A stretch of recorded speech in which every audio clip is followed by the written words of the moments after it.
I'm the executor of the Thankyou estate. That was Vivian's father. And it's probably a good idea that I'm here. What do you mean, Mr. Wilton? Oh, just to make sure you understand what Vivian says. Oh, what's the matter? Doesn't she speak English? That's just it. Decidedly. She overspeaks it. Her father used to say Vivian has a grasshopper mind. The way she jumps. Remember, from her letter, I'd say she has only one. Fix them up, Pierre. It's about the only time I feel really Oh, safe. Vivian. What? Oh, I didn't know you brought company with you, David. My dear, this is the gentleman. Oh, of course, Mr. Valentine. How do you do? This is Miss Brooks, my sister. How do you do? Do you know anything about French poodles, Mr. Valentine? Well, Pierre hasn't been himself the last 2 days. I believe he's British. Yeah. Well, not to change the subject, Miss Newcomer, but wasn't there something about a little man with big glasses? Oh, I don't know where it is. Whenever I leave the house, I know it. And it just stands there, staring at me. That man, Harry Turner, is deliberately trying to drive me out of my mind. Harry Sterner. You mean you know who this man is? Oh, yes. Davis, show Mr. Valentine those notes. They used to come every day. Just a few words scribbled on them. Oh, let's see. Vengeance shall be mine. You mean just that, George? Uh-huh. Here's another one. You shall perish in the flames of your own conscience. Did the thought of her keep you awake last night, too? And more in the same groove. Say, who is this Sterner? You see, Mr. Valentine, the Yukon estate consists almost entirely of a number of apartment houses down in the old river flat section. Apartment houses? Isn't that giving those eyesores a rather fancy name, Mr. Wilton? Well, I admit they were built quite a few years ago, but many people are satisfied to live in them. About Mr. Sterner.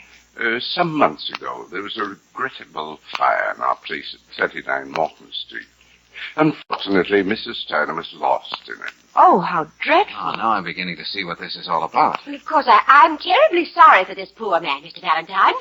But why did he blame me? I had nothing to do with it. Miss Newcomer, did you ever show these notes to the police? Oh, yes, and they spoke to him. He stopped sending the notes, but he goes right on popping up everywhere and just looking at me in that frightening way. Say, come to think about it, haven't there been several fires recently down in that section? That's the other side of this problem.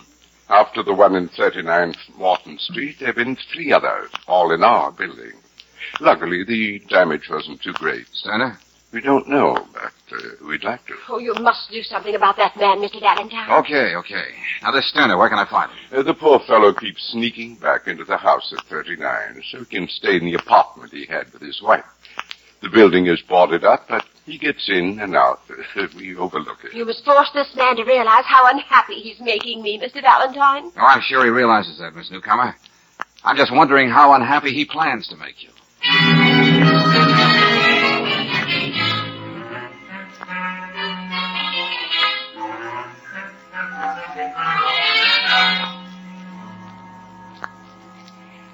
I don't care who you are. How did you get in here? Look, what I want to know, Sterner, is how do you live in this place? No lights, the windows all boarded And up. the stench of burnt wood.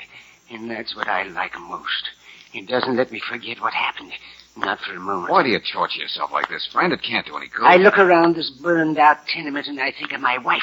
And when I think of Irene, I think of Miss Newcomer. Okay, I'll tell you. And then I find out where she is and I go there. And I stand just looking at her. She's beginning to crack under it, isn't she? Why don't you face it, Sterner? Miss Newcomer isn't going to let this go on. Oh, what can she do? The streets are free. That's one thing her money can't change. Look, if you carry this thing too far, a couple of guys in white jackets are going to suggest a padded cell for you. Is it insane to want to teach a woman some respect for human life? All her buildings are fire traps. She knows that. But still, she doesn't do anything about it. Well, look, I can understand how you feel, but... Irene, she didn't have to die. That fire didn't have to sweep through here like it did. It was plain murder. You don't let a known murderer get away with it, do you? Those other fires in the Newcomer buildings. Is that part of your little campaign, The police weren't able to prove anything. Oh, yes. Since the last one, they've been following me. Oh, yes, I know. Now, you listen you to me, go sir. back to this newcomer and tell her she can go on wondering what I'm going to do next. And there's nothing you can do about it, Mr. Valentine.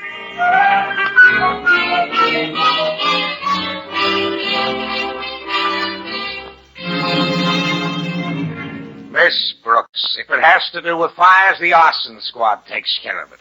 Homicide keeps me busy. So you can tell Valentine I've got a perfectly good excuse to stay off his merry-go-round this time. Oh, but you were sweet enough to go to all the trouble to get the information George wants. Yeah? Well, yes. But you can tell him if it took me more than 5 minutes, I wouldn't have. Information, please? Ah. Tell him Sterner used to be your watchmaker till he got arthritis. Couldn't handle the tools after a while. Oh, what does he do now? Now he's a watchman in one of the loft buildings in River Flats.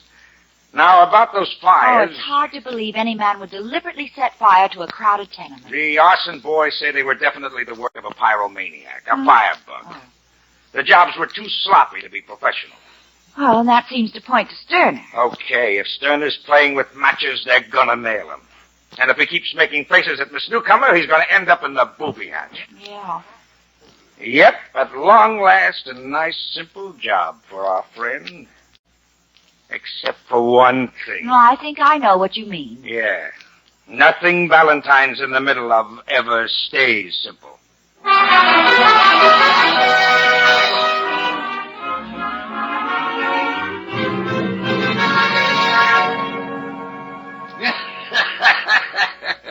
Yes, sir, Mr. Valentine. Yours truly, Edward Beasley, selling insurance for almost every company in the world, covering any risk except your chances of surviving an atom bomb. Yeah, that's a very cheerful. We haven't got our statistics ready on that yet. Yeah. To come to the point, Beasley. Yes? I understand you wrote the fire insurance on the newcomer properties. Yeah, that's Now right. tell me, would the amount of the insurance tempt someone to put the torch to them one by one? Well, as a matter of fact, it's quite a sizable amount. Hey, wait a minute. Are you implying that Miss Newcomer... Oh, I just have an inquisitive nature, that's all. But that's exactly what you are implying. If those fires weren't started by some crazy firebug, as everybody knows they were, it would have to be done by someone who stands to profit. Just a thought. There are times when all of us can use some ready cash. Now, look, young man, you're barking up the wrong tree. If you ask me, this Sterner fella's at the bottom of all this. I don't happen to believe that. What? Oh, I'll admit he has a screw loose because of what happened to his wife. But that's the very reason he's not a firebug. Well, that's the darndest reasoning I've ever heard. Sterner's had too much tragedy in his life. He wouldn't risk letting the same thing happen to a lot of innocent people. Well, there may be something to that. Have you told your clients about the way you feel, Valentine? Seems to me that would be only ethical. I'm going to do that little thing right now, Beasley. Then I'm going to see Sterner again.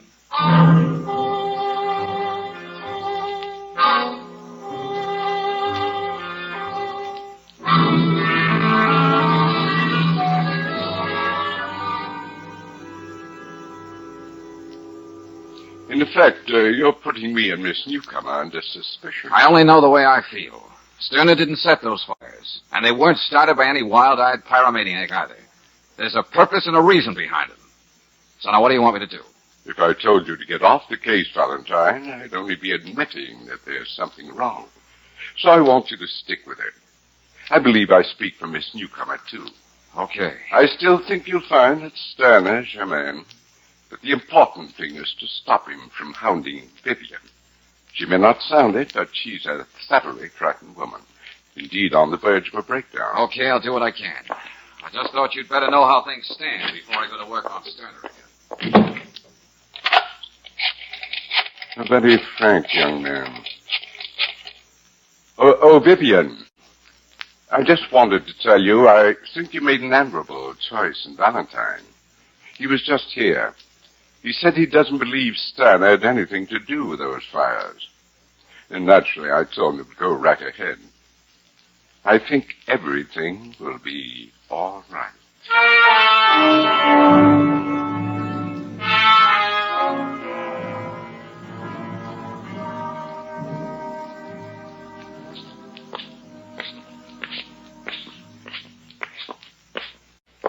There are probably darker places than this, but I can't think of any, George. Yeah, Brooksy. I should have remembered to bring a flash. Wait a minute, I'll light another match. We're almost up to the top floor now. You know, George, I could have sworn I heard someone downstairs in the hall. Oh, probably just plastic falling off the ceiling. Can't imagine anyone living here. You can imagine Sterner doing. Ouch! Quiet. Time out for another match, Angel.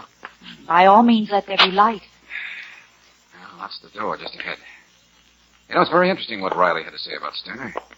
I thought it was strange that a man as well-spoken as he should be living down in this section. Hey, Sterner, this is Valentine. Look, I got a few things to tell you. Come on, open up. Might be he isn't home, if you can call this home. Yeah, guess you're right. Well, we just have to wait for him. Oh, no, not up here we won't. I have a sudden desire to fill my lungs with good fresh air. All right. I think we can find our way down without this match. Now, you stay right behind me, Angel. You don't have to worry about that. George, can cats really see in the dark? You better stay away from this newcomer. You're beginning to sound like her. Oh, I don't know. Cats and darkness. George! George!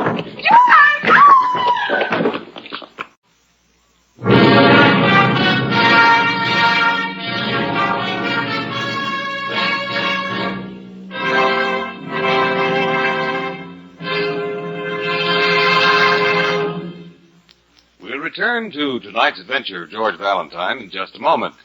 Meanwhile, a word about playing it safe. When you shop for meat, you're confident of quality because you know you're protected by health department regulations. But how can you be sure of quality when you're buying a battery for your car? The National Society of Automotive Engineers established protection for you when it established 3 rigid battery tests. Atlas batteries excel in all 3 of these tests required by the Society. Next time you look at an Atlas battery, notice the certified capacities embossed on the back panel, which also shows the number of plates in it. So for a sure starting battery with greater capacity through a longer service period, make sure it's an Atlas battery. You can get one at any standard station or independent Chevron gas station. Certified Atlas batteries and expert battery service are 2 reasons why independent Chevron gas stations and standard stations say and mean, we'll take better care of your car.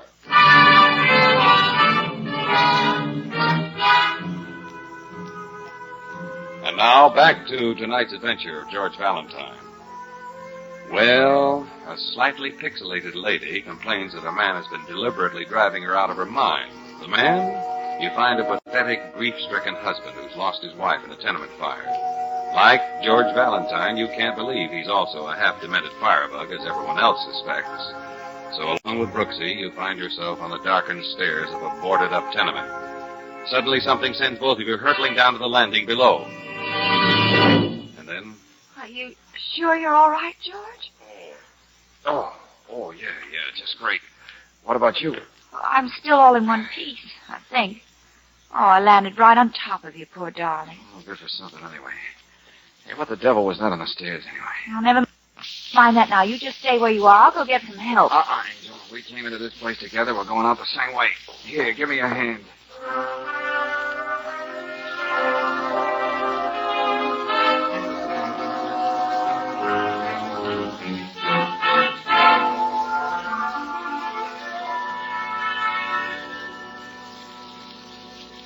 Well, fancy seeing you, Lieutenant. Oh, I just happened to be in the neighborhood, Valentine. Couldn't resist dropping by at the office and seeing how quickly you heal. I thought you were going to stay off the merry-go-round this time, Lieutenant. Huh? Oh, well, this is just a duty call on a sick friend. Thank you very much. The abrasions are numerous but superficial. I warn you, Lieutenant, he's in a very sour mood. Yeah? Well, maybe this will cheer you up. Why, thank you, Lieutenant. You know, I've always wanted to have a piece of wire of my very own. Now, what is this? This is what was stretched across the stairs. Let me see. After you called me, Miss Brooks, I went down to Morton Street and had a look-see. Of course, George. There was somebody in the hall.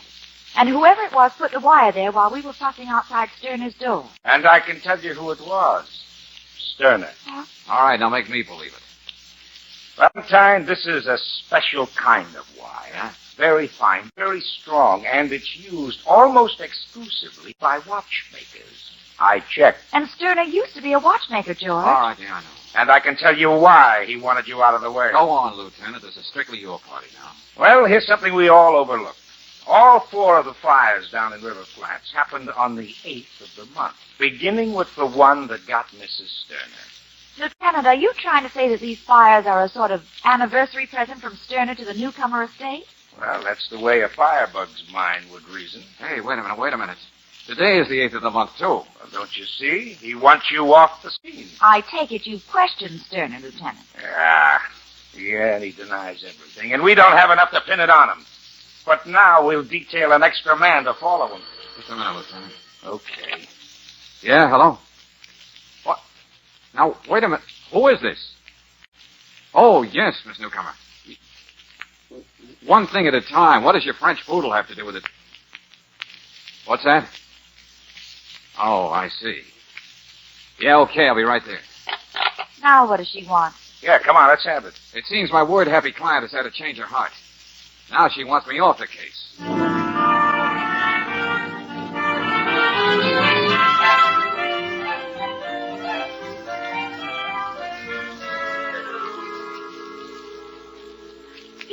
Pierre, my poor darling Pierre. Please, Vivian, I know how attached you were to the dog.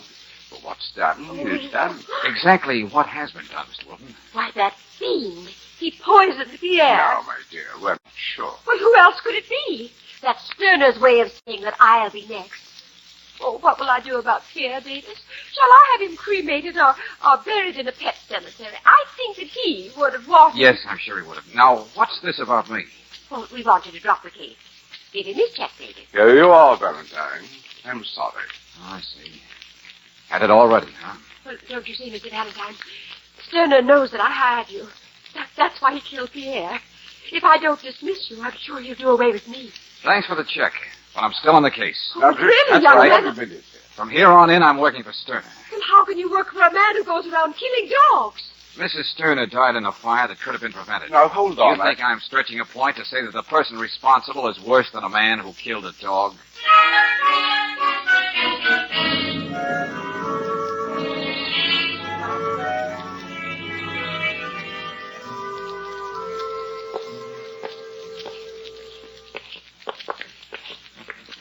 I see we're not going to have any trouble with booby traps this time, Andrew. I bought the biggest flashlight I could find. George, Yeah? have you any real reason to believe Sterner didn't poison that dog? No, Brooksy. It could be that Miss Newcomer or Wilton used the dog as an excuse to get me out of the picture. I might be getting too close to the truth. George! You're a madman. I'll fight you. I told you to stay away from me. No! You go after me. Let go of him, Beasley. Cut it out. Crazy firebug, I'll drag him out the street by his neck. Told you to let him go, but you don't seem to understand. All right. Beasley was in here when I opened the door. They're all against me, but I'm stronger than all of them put together, and I'll show Keep them. quiet, Sterner. What's this all about, George? I'll find out. Well, I was waiting for him here. I had enough of this nonsense. If something happens to him in here, the insurance company's going to be responsible. Well, you don't have to go about it that way, do you, Beasley? Oh, there's no use talking to this loon. All he can do is babble about me taking him away from his wife. What kind of talk is that? Look, George, I found this on the floor. This spool of wire belong to you, Sterner? Mine? Oh, no. I never saw it before. Okay. I don't know about you, Valentine, but I'm through coddling him. I'm going to the police and have him thrown out and kept out. No, you can't. I've got to stay here with Irene. Come on, Brooks. We're outside. George, it's cruel to leave him in there like that all alone. I'm not leaving him, Angel, but there's something I want you to do. Yeah, what's that? Get a list of all the newcomer tenements. Then drop by each one and write out a detailed description. Well, that'll take some time. Well, hop to it. I have a few things to do myself. Valentine, you know I just can't go and lock Sterner up for the night. Find an excuse, Lieutenant. I want to prove that even with Sterner locked up, there'll still be a fire tonight as scheduled. I'm sorry, no can do. Miss Newcomer, get a warrant sworn out against Sterner for poisoning your dog. You want to see him in jail, don't you? And what will he do to me when he gets out? Oh, no, I won't. George, you're just guessing. You couldn't tell just by looking at this list. The answer to everything is right here, Angel. Tonight there's going to be a fire at 63 Ferris Street.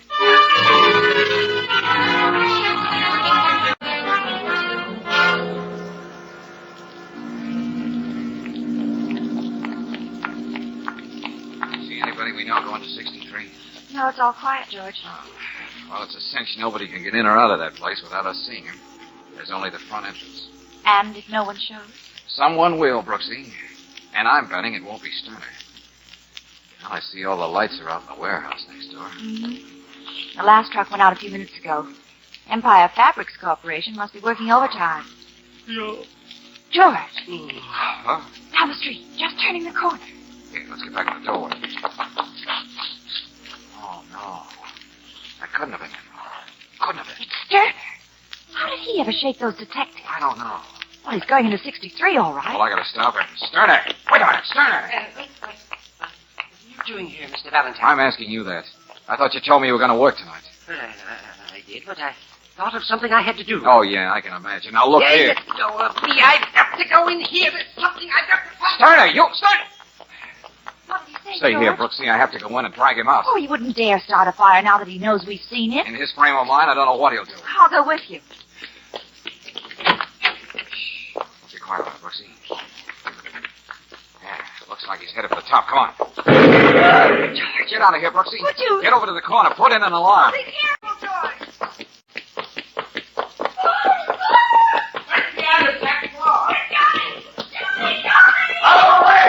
I gotta get to the top floor. You'll never get past this place!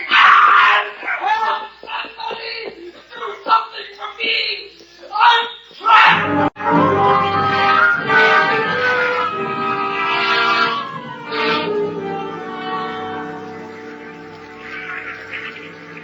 Now listen carefully, Sterner. We're trapped here on the top floor, but there's a window just below this one. Yes. I'm gonna let you down outside as far as I can, then I'll swing you in. No, I'm afraid. You prefer the fire? No, I'll do it. Anything you say. All right, now climb outside. Don't worry, I won't let you fall. But you... I'll take my chances with this drain pipe.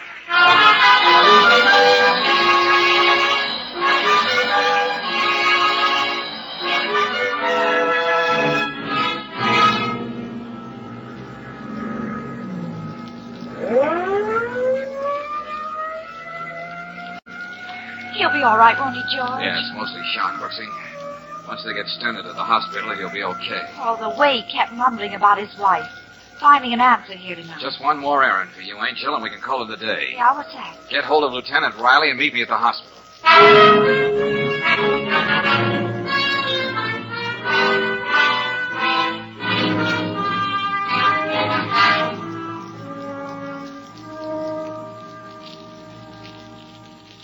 George, I'm so glad you got here. Mr. Sterner keeps calling for you. Well, how is he? Oh, it's pathetic. The guy thinks you can help him. He doesn't seem to realize that all you can do is land him in the state hospital for the criminally insane. How'd you make out, George? Huh? Where were you anyway, Valentine? Well, you'd call it illegal entry, Lieutenant. Here's What? the present. What's this? Allied Fire and Indemnity Company. Amount of insurance. $800,000. Wow. Name of insured Empire Fabrics Corporation. But that's the name on the warehouse right Right next next to the tenement where the fire was tonight. The idea was for both of them to burn down. But go on, Lieutenant, the line on the bottom. Name of agent.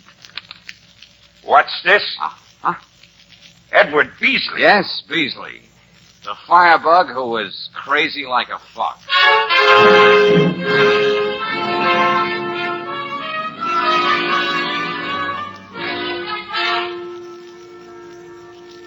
Yeah, would have done your heart good, Angel, to see Beasley. Yeah, Miss Brooks. He folded right up when I shoved that policy under his nose. Well, George, just what was the racket? I don't quite understand.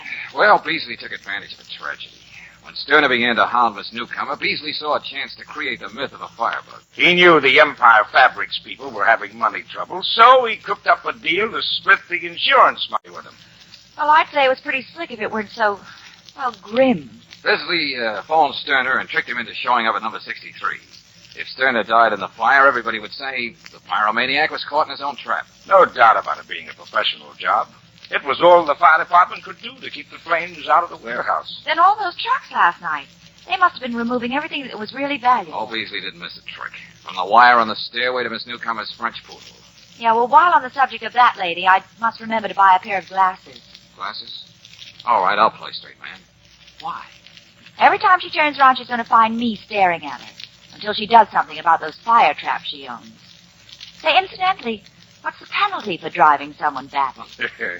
Well, in this case, Miss Brooks, the biggest bouquet of roses you can buy on a cop's pay.